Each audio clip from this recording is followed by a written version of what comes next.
I'm Jasmine Anderson. A community is mourning the loss of two educators from last week's crash carrying high school band students. The Farmingdale superintendent said all injured students are expected to recover. Green ribbons have been popping up around the community, and flowers and signs are scattered around the high school. Steve Langford reports from Farmingdale, where nearly 400 people attended the service.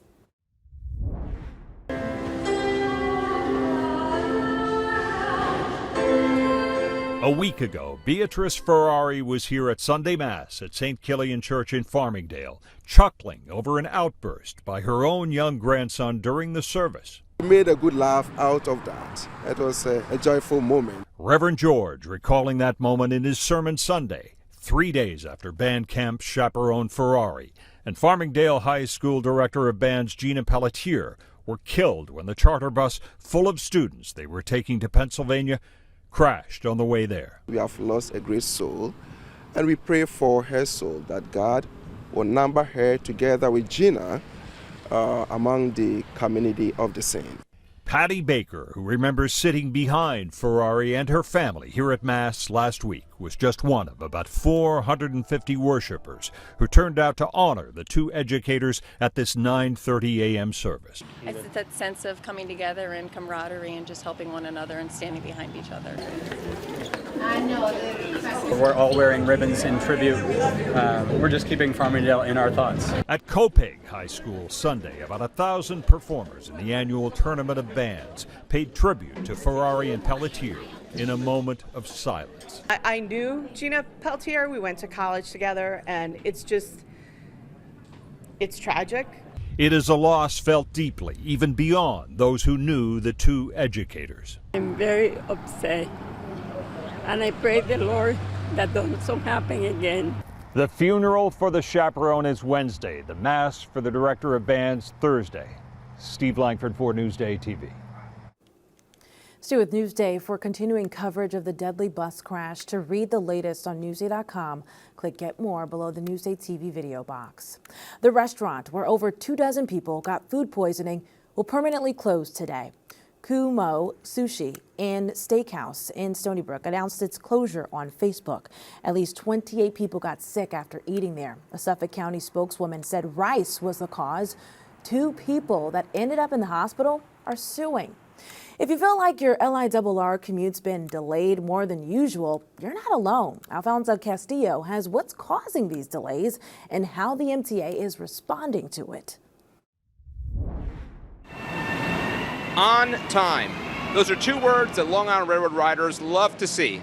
But as of late, they've been seeing them less and less. Twice I've been delayed taking Long Island RR recently. Ron Gatto is among the thousands of riders that have been affected by the nearly 1,800 monthly delays the LIRR has seen since March.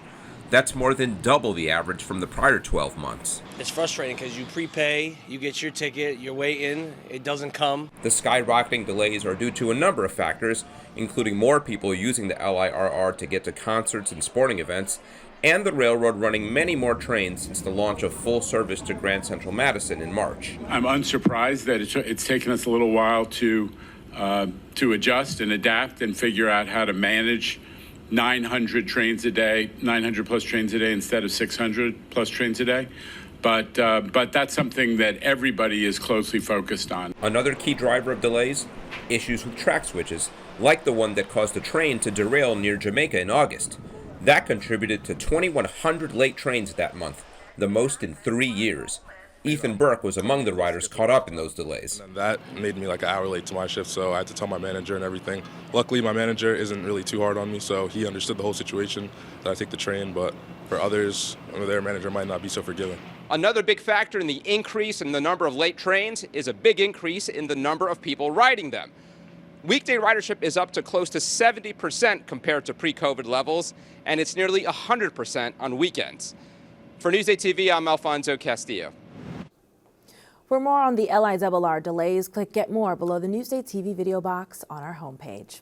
Only in Newsday, 2 colleges are not seeing eye to eye on the proposed $4 billion casino at Nassau Coliseum. Nassau Community College is for the casino. The community college has partnered with Las Vegas Sands for internship and job opportunities for students. Meanwhile, Hofstra University's president said a casino should not be so close to students. The proposed casino is within walking distance of both colleges. Only in Newsday, the race to become Suffolk County's next executive is on. Macy Egland and Vera Chinisi break down who's running and the issues they're campaigning on. We will see a new face in the Suffolk County Executive seat next year. Steve Bellone is term limited and is not running again. Vera Chinisi has been following this race for us. So we've got Republican Ed Romaine and Democrat Dave Colon. Give us a little background on each of these candidates. Sure. So Ed Romaine is somebody who's known to many voters here in Suffolk County. He's been the Brookhaven Town Supervisor since 2012. Before that, he was a county legislator. And before that, he was the Suffolk County Clerk. Dave Colon is somebody who has never held elected office before. He's currently the CEO of a private investment firm, and before that he was a prosecutor. So two people with pretty different backgrounds. Yeah, very different. Let's talk about the issues that these two are campaigning on. What are they talking about? Some of the issues that you're going to hear from both sides are affordable housing, economic development, public safety, and the environment. Where they're going to differ in their messaging is Republicans are stressing the Democrats' response to the migrant crisis in New York City, as well as trying to align Democrats as supporting the state bail reform laws, something they've been critical of. Meanwhile, the Democrats are going to criticize the Republicans for their failure to advance a ballot referendum that, if approved, would raise the sales tax in Suffolk County to fund a sweeping expansion of wastewater treatment. Gotcha. So we know Suffolk County has not elected a Republican county executive in decades, so we'll see what happens come November. Thank you, Vera. Thank you. Vera, Macy, thank you. For the latest exclusives and updates heading into election season, check out Newsday.com. Rainy today, highs around 62 degrees. You'll notice the rain should start to lighten up this evening, but tomorrow, more showers in the 60s. And here's a look at your futurecast. You can see the rain expected to stick around for a bit. A look at your 7-day forecast coming up.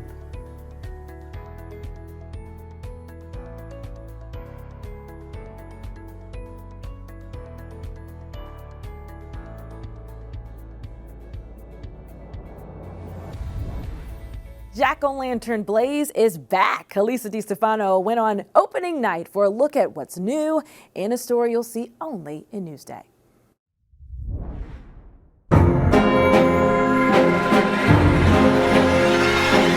JackoLanterns lighting up the night. The great JackoLantern Blaze has begun at Old Bethpage Village Restoration. So come with me for a little tour. Spooky out here.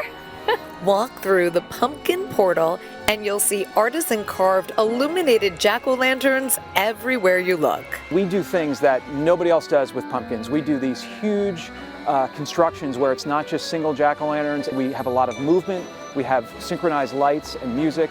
It's a really cool display.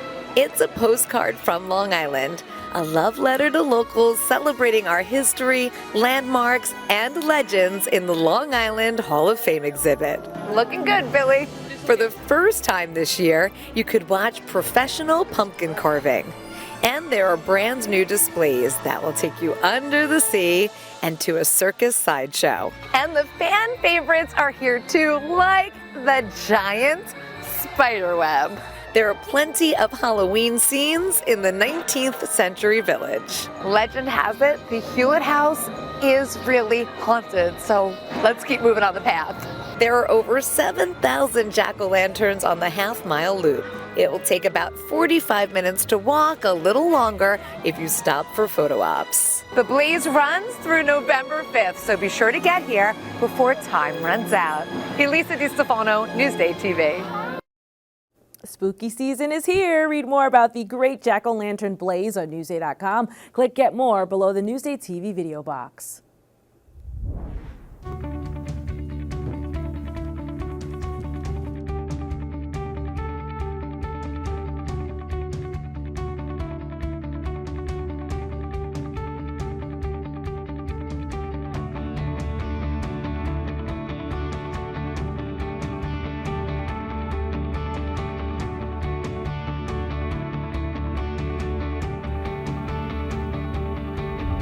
From bald eagles to a Gold Coast estate turned into a museum, plus craft beer and food. Macy Egeland takes us to Centerport in today's Destination Downtown.